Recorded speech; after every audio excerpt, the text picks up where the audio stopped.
বাংলা সাহিত্যের বিখ্যাত গল্পগুলির মধ্যে আজ আপনার জন্য থাকলো মনোজ সেনের লেখা মজুমদার বাড়ির রহস্য।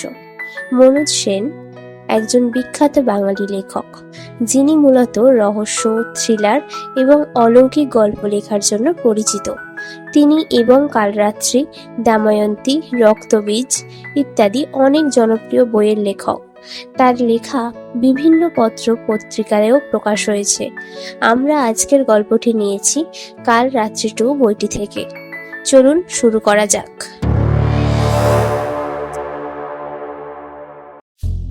বাজার করে বাড়ি ফিরছিলেন নগেনবাবু। একে এই প্রাণবাজার নামক আধা শহর আধা গ্রামের সকলেই খুব মেনে চলে, পারতপক্ষে ঘাঁটায় না।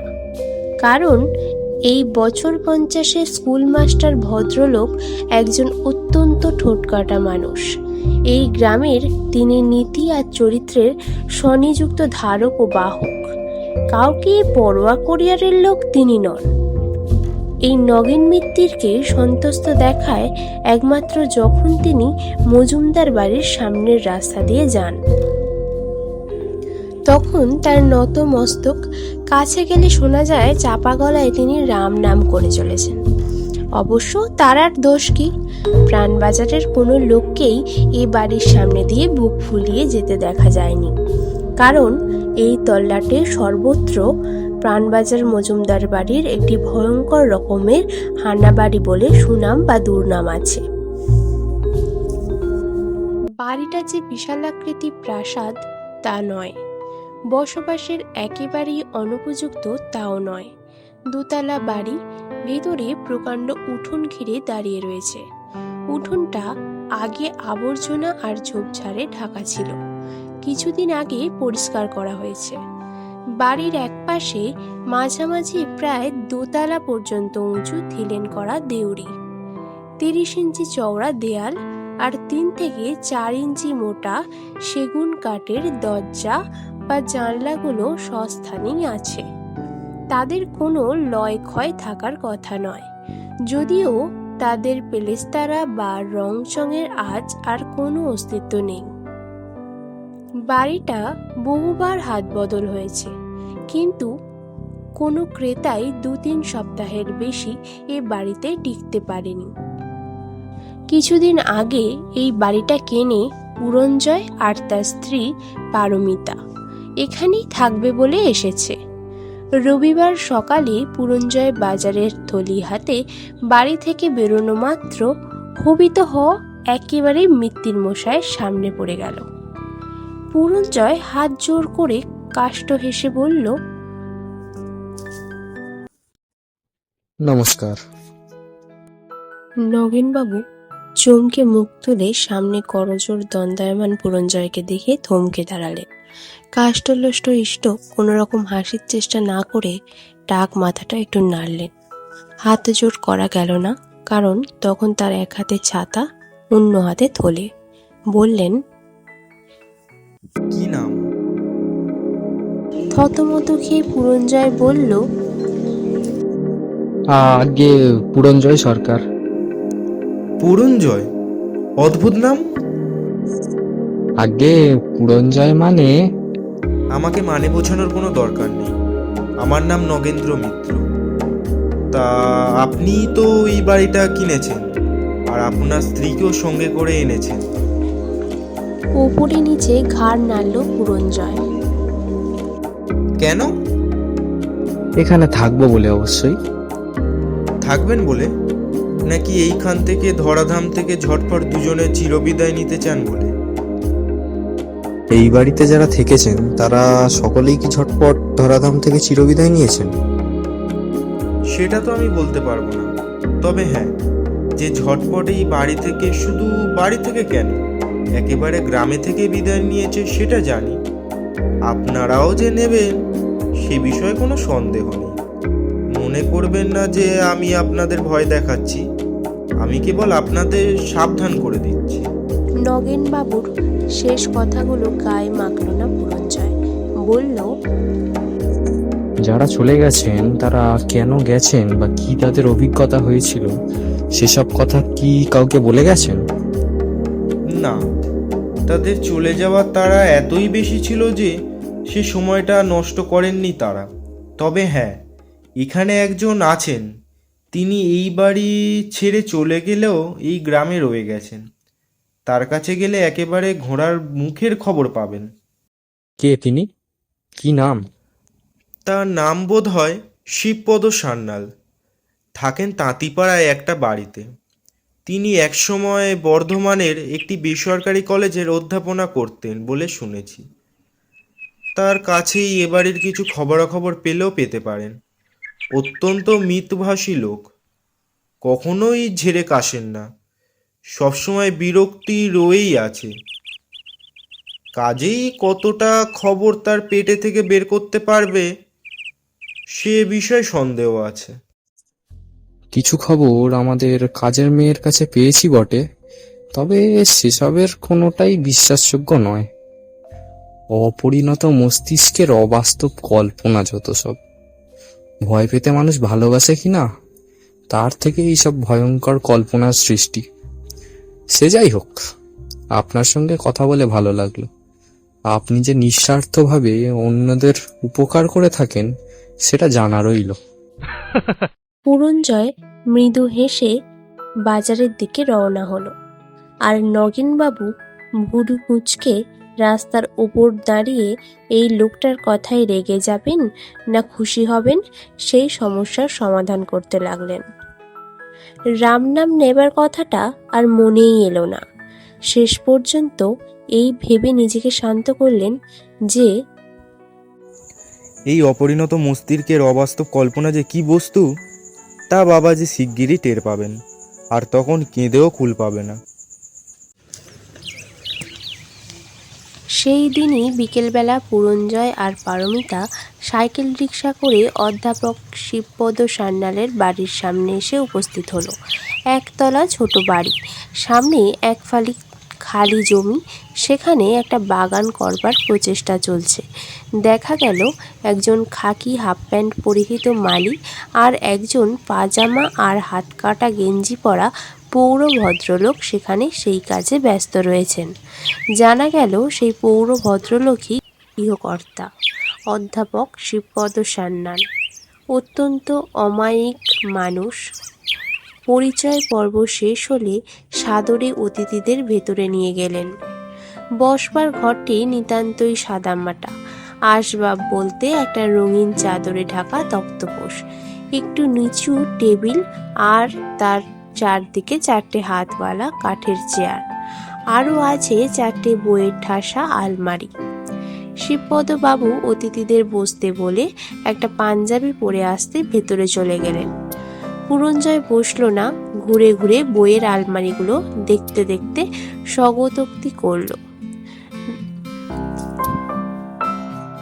যাক, ভদ্রলোক বৈকুণ্ঠ নন, কথা বলা যাবে তাহলে। সজ্জন ব্যক্তি, ইতিহাসের অধ্যাপক। শিবপদবাবু ঘরে ঢুকে সহাস্যে বললেন, ঠিক ধরেছেন। বহু বছর বর্তমানের কারমাইকেল কলেজে ভারতের মধ্যযুগের ইতিহাস পড়িয়েছি বটে। এখন অবশ্য পড়াচ্ছি না, পড়ছি। বসুন, চা আসছে। এখানে আসতে না আসতেই একেবারে মিত্র মহাশয়ের খপ্পরে পড়ে গেলেন। উনি কিন্তু আমাকে একেবারেই পছন্দ করেন না। সে যাই হোক, কথাবার্তা শুরু করবার আগে আপনার বিষয়ে কিছু বলুন।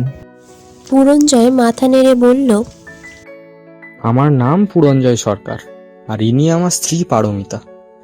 আমার বাবা ডাক্তার। আমাদের আদি বাড়ি পূর্ব বাংলায়।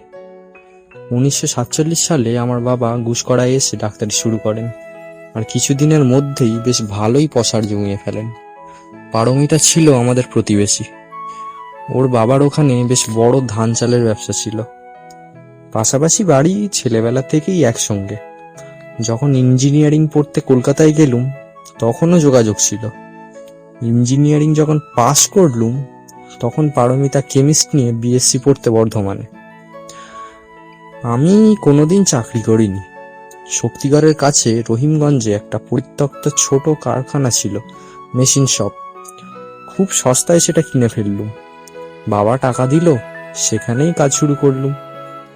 বছর দুয়েকের মধ্যেই দাঁড়িয়ে গেল। তখন পারমিতা এমএসসি পাস করে গেছে। আর তারপর আমিও ওর সাথে যোগ দিলাম। ওই সময়ও অনেক খেটেছেন জানেন, আজও খাটে। সব সময় কারখানার ভেতরে চোরকির মতো ঘুরছে। কোথাও কোনো সমস্যা হলেই নিজেই জামার হাত গুটিয়ে মিস্ত্রিদের সঙ্গে কাজে লেগে যায়। তা তুমি কি করো? আমি কোয়ালিটি কন্ট্রোল, ল্যাডার অ্যাডমিনিস্ট্রেশন দেখি।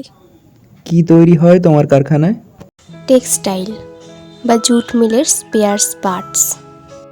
আজকাল তো আমার ক্লায়েন্টরা তাদের নিজেদের ডিজাইনের স্পেশাল পারপাস মেশিনও তৈরি করাচ্ছে। কোথাকার ক্লায়েন্ট এরা? পশ্চিমবাংলার কিছু আছে, তবে বেশিরভাগটাই বোম্বে এবং নাগপুর বা মাদ্রাজের। বাহ, খুব ভালো। কিন্তু তোমরা নিজেদের বাড়িতে না থেকে এই অজপাড়া গায়ে বাড়ি কিনতে গেলে কেন? নিজেদের বাড়িতে থাকা অত্যন্ত অস্বস্তিকর হয়ে পড়ল মশাই। নিচু জাতের বাঙাল ছেলে বিয়ে করার জন্য পারমিতার বাবা প্রচণ্ড রেগে যান এবং মেয়ের আর কোনো দিন মুখ দর্শন করবে না বলে ঘোষণা করেন।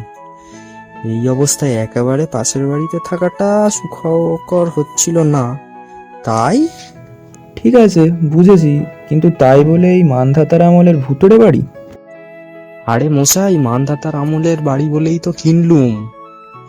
এত কম দামে গুসকরার এত কাছে এত বড় বাড়ি আর কোথাও পাওয়া যেত? এখান থেকে বাসে গুসকরা মাত্র 5টা স্টপ। এখান থেকে আমাদের ফ্যাক্টরিতে যেতে সময় লাগে মাত্র 20 মিনিট। তাছাড়া আমি দেখেছি এ বাড়ির মাল মশলাই কোনো ভেজাল নেই। এর জান এখন আরো 100 বছর। আর ভূত, তার সঙ্গে আমরা দুজনেই মোকাবিলা করতে তৈরি আছি। আমরা দুজনেই বিজ্ঞানের ছাত্র। ভূত যদি থাকেও সেই বায়বীয় অপদার্থ আমাদের কোনো শারীরিক ক্ষতি করতে পারবে সেই ভয় আমাদের নেই। আমাদের ভয় দেখিয়ে বাড়ি ছাড়া করবে ভূতের সেই আশার গুড়ে বালি। ভূতের সঙ্গে গুঁতোগুতি করেও থাকবে? তোমাদের স্পিরিট আছে, তার মানে ও বাড়ির স্পিরিটদের কপালে দুঃখ আছে। এবার আপনার কথা একটু বলুন। আমার কথা তেমন কিছু গিয়ে বেড়াবার মতো নয়। আমার বাবা সরকারি চাকরি করতেন, সেই সূত্রে সারা অবিভক্ত বাংলা ঘুরেছেন। অবসর নিয়ে বর্ধমানে বাড়ি কিনে সেখানেই বসবাস শুরু করেন। সেই জন্যই আমি বাংলার প্রায় সমস্ত জেলা স্কুলে পড়েছি। আমার কর্মজীবন সেই বর্ধমানের কারমাইকেল কলেজে। অবসর নেওয়ার 1 বছর আগে আমার স্ত্রী বিয়োগ হয়। আমার 2 ছেলে, দুজনেই বিদেশে থাকে, কাজেই আমাকেই একাই থাকতে হয়। মন লাগলো না বলে বর্ধমানের বাড়িটা আমার বোন আর ভগ্নিপতিকে দান করে দিয়েছি। সেটা ঠিক কাজ হয়নি। তীর্থে তীর্থে অনেক ঘুরেছি, তাতে শুধু টাকাই খরচ হয়েছে, লাভ কিছুই হয়নি। শেষ পর্যন্ত আবার বর্ধমান। বোন আর ভগ্নিপতি আমাকে চিনতেই পারলো না, তখন থাকবার জন্যে সস্তায় আপনাদের বাড়িটাই কিনেছিল। তাহলে ছাড়লেন কেন? ভূতের উৎপাত? না, মানুষের উৎপাতে রাস্তায় ঘাটে বাজারে বাসস্টপে যার সঙ্গেই দেখা হয় সেই বলে বাড়ি ছাড়ুন। নগেন মিত্তর তো বাড়ি ছাড়ছি না বলে রীতিমতো রেগেই গেলেন। শেষমেশ আমার ছাত্র সুবল দে আমাকে জোর করে প্রায় টানতে টানতে ওর বাড়িটাতে এনে ফেলল। দাম যা নিল তা প্রায় কিছুই নয়। আমি আপত্তি করতে বলল, ধরে নিন এটা আমার গুরু দক্ষিণা। আপনি তো কিষানলাল জয়সওয়ালের কাছ থেকে কিনেছিলেন।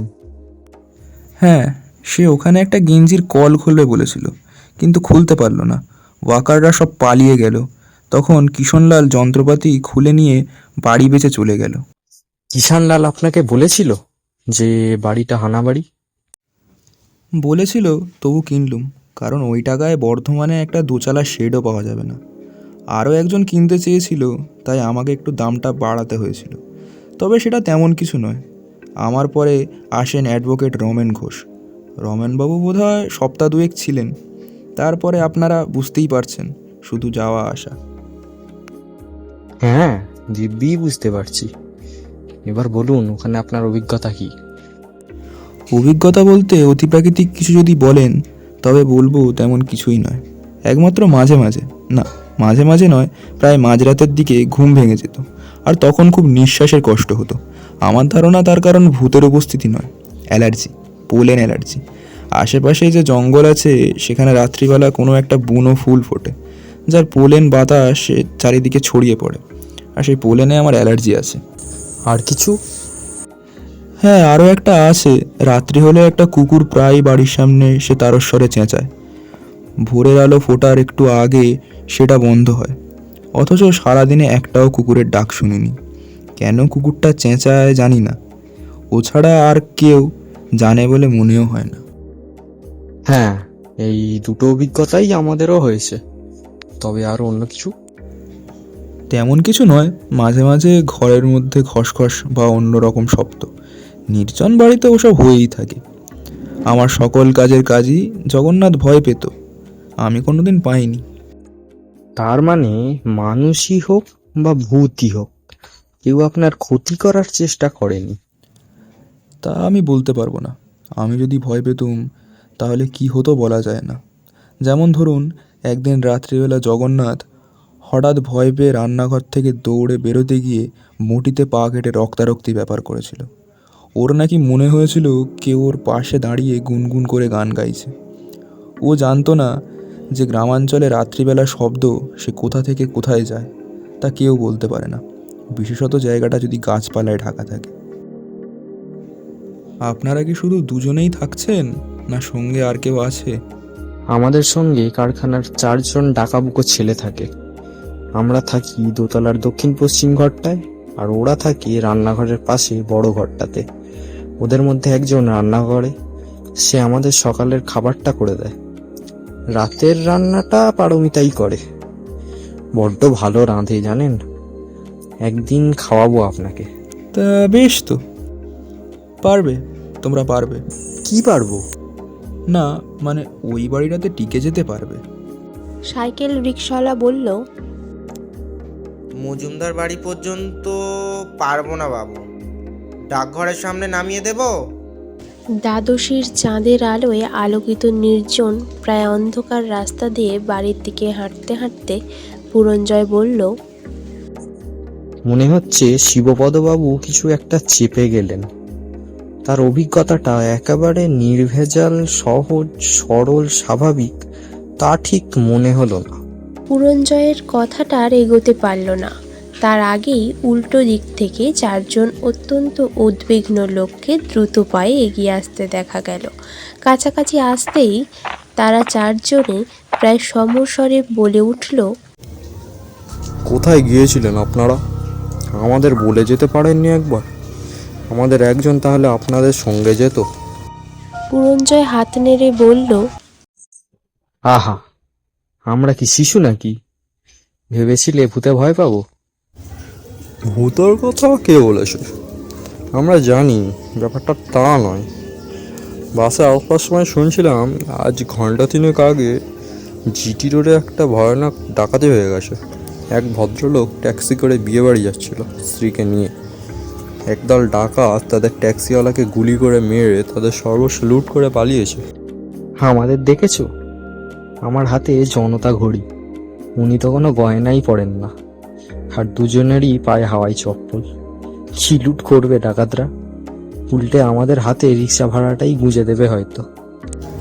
যাই বলুন, এরকম একা একা রাত্রিবেলায় বন বাজারে ঘুরে বেড়ানো আপনাদের ঠিক হয়নি। 4 জনের মধ্যে সবচেয়ে কম বয়সী ছেলে গোবিন্দ। সে দন্ত বিকাশ করে বলল, কিন্তু কর্তাবাবু, এই জায়গাটা যেন সত্যি কেমন ধারা। সন্ধ্যের ঝোঁকে বাইরে বেরোলে খালি মনে হয় এই বুঝি কিছু একটা ঘাড়ের ওপর লাফিয়ে পড়ল। ভূত, পেদনি, ব্রহ্মদত্তি, শাকচুন্নি যেন চারিদিকে কিলবিল করে বেড়াচ্ছে। তা তুই এদের মধ্যে কোনটা রে গবা, যে তোকে দেখলেই এনারা কিলবিল করে ওঠে? সেই রাত্রে গবার কথা বলে গেল। মাঝরাতের দিকে ঘুম ভেঙে গেল পুরঞ্জয়ের। বেশ কষ্ট হচ্ছিল নিঃশ্বাস নিতে। মনে হলো পাশে পারমিতাও জেগে আছে। বলল, জেগে আছো? হ্যাঁ, নিঃশ্বাসের কষ্ট হচ্ছে তো। মনে হচ্ছে রাত্রের খাওয়াটা একটু বেশি হয়ে গেছে। দুটো জেলুসিল নিয়ে আসি। হাট থেকে নামতে গিয়ে থেমে গেল। মশারির বাইরে অন্ধকারটা যেন কেমন। মনে হচ্ছে যেন সারা ঘর জুড়ে ঘন কালো অন্ধকারটা তালগোল পাকাচ্ছে, একটা কোনো রকম অবয়ব নেবার চেষ্টা করছে। অথচ তার ভেতর দিয়ে জানলা দিয়ে আসা চাঁদের আলো ভালোই দেখা যাচ্ছে। এর মধ্যে পারমিতাও উঠে বসেছে। বলল, কি হচ্ছে ওটা? এই ছিল পার্ট 1-এ মজুমদার বাড়ির রহস্য। ওরা আসলে কি দেখলো, ওদের সাথে কি হতে চলেছে জানতে হলে চোখ রাখুন গল্পের ঘরে। আগামীকাল পার্ট 2 নিয়ে আমরা আবারও হাজির হব আপনাদের সাথে।